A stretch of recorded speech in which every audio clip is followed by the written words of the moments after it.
All right, everybody, back with another news feed here for you. This one's actually going to be a few minutes longer because we got a lot to cover, a lot of interesting topics. First of all, this video right here, if you've ever wondered about why Ford uses, about how they use their wet timing chain on here, okay, this is, it drives a fuel pump and everything, but it's an actual belt that runs wet in the oil. And this video here explains why it's such a bad thing, goes into great detail. It's not my video to show, and I'm not even going to get into it too much because it's not something, I'm not a mechanic, so I can't comment on this, but this thing's got 500,000 views in the first couple hours it was made when I took this screenshot of this or pulled this video up, and it is a absolutely fantastic video that goes into great detail, and the outcome is basically what it boils down to in a nutshell is that you want to, if you have a vehicle that has these, like Ford's got a bunch of these that use it, so does other companies as well too, but if you have a wet timing chain a wet timing belt, which is what this is, and you have this in there, he says to replace your oil very frequently. Okay, 5,000 miles at max because of the fact that the oil degrades, and if the oil degrades, it doesn't lubricate the belt. When the belt's not lubricated, the belt breaks down and it's going to clog everything and become an absolute mess in the filters.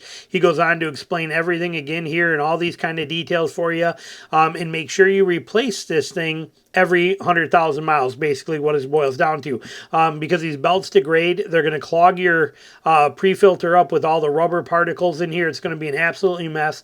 So every 100,000 miles, you got to get this thing replaced, and you got to have this whole thing cleaned out and get this belt done. And in the meantime, make sure you are constantly that you are changing your oil regularly to help avoid any of this happening, because that oil is critical. The viscosity of that oil is critical for this to operate well. So again, Ford uses a lot of these in their EcoBoost motor, so something to keep in mind, and take a look if you have one or don't, but it's an excellent video if you want more detail. Again, it's not my video, it's his. I highly recommend you pop over to Driving for Answers, type in this title right here into the search engine, and it will pop right up, or I give you the info right up here at the top for you. But either way, fantastic video if you're wondering about that stuff. Another video should be worth watching. This one from the Car Guy Online. I love his stuff. He gets very detailed and dives in deep.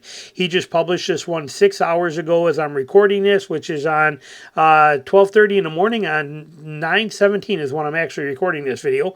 But he goes on to talk about how many more 2022s and 2023s are going down in here, and he gives a lot of examples. Great video, highly worth watching. Talks about the values of the 22s and the 23s and a whole bunch of great information in this video. Highly recommend you stop over and check it out when you're done with these, of course, not beforehand. I got a lot more to talk about. Next one here, what is turbo anti-lag? Okay, if you've ever seen this before, where you watch rally cars or any race cars, turbo cars, they're always shooting fire out of the exhaust. Well, this tells you what it is. Okay, it's actually anti-lag.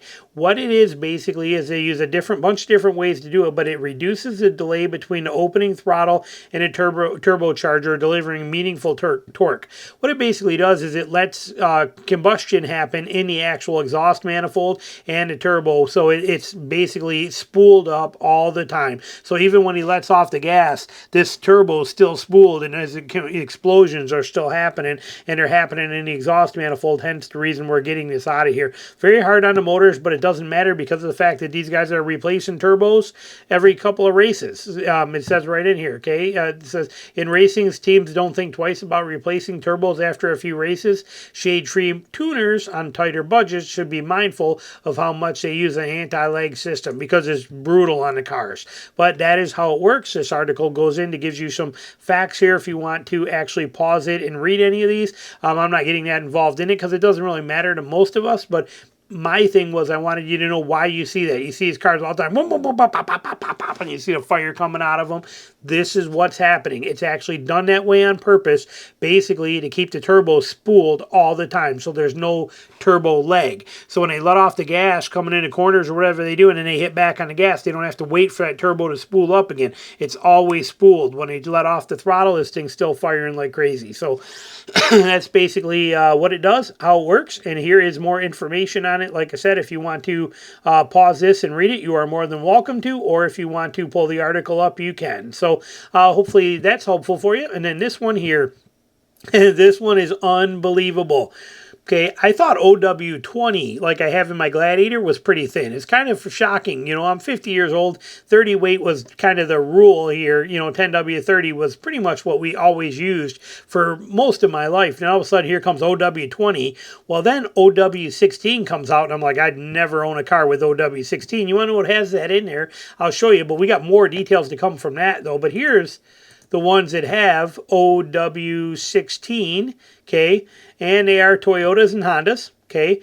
Toyota Camry 4-cylinder, 2017 and newer, Camry Hybrid, 2017 and newer, Toyota Agua, the Prius C, Honda Fit, and Honda Hybrid cars, Accord, Odyssey, CRZ, Fit, etc. use this OW16, but it gets worse, okay. So apparently OW16 was still not good enough for emissions and that kind of stuff. And now we have vehicles more than the Camry, but we have 2025 Toyotas that are using OW8 motor oil. Let the reality of that sink in. OW8 motor oil. Okay, it says right here, mechanic approaches a 2025 Camry and lifts the camera to show a sticker under the hood. You know these manufacturers keep you guessing. He begins OW8. OW8.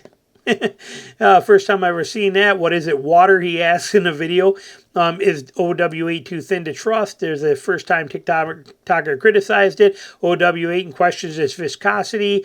At any rate here, Mobile One states that Mobile One OW8 oil engineered today's advanced and hybrid engines to improve fuel economy and extend the life of vehicles of all ages. Are you kidding me? Extend the life of a vehicle? It is only 8-weight oil. What are they thinking? Okay. Anyway, people flooded the comments and sections on here about it, joking. I work at Toyota. It's apple juice, bro. Another commenter, the Toyota tech, I can confirm it might as well just be water. And he's got a, tired face emoji. One comment, 2026 is using OWO or air. But this is pretty bad. And the worst part, this oil costs $20 a quart from Toyota. Used in a new Prius, the Crown, and some trim levels of the Corolla, it's likely $127 in parts for an oil change on them now. How insane is this? And so I pulled it up. Here is the vehicles that use OW8. Okay, here we go. This is on OW8 motor oil. Vehicles including the Toyota and Mazda. Here we go right here. The Mazda 2 hybrid uses it. Toyota vehicles.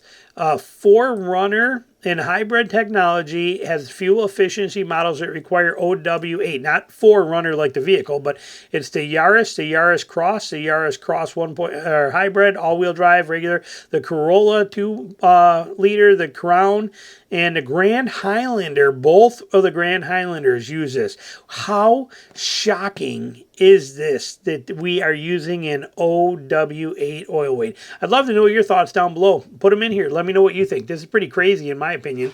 As always, thanks for watching.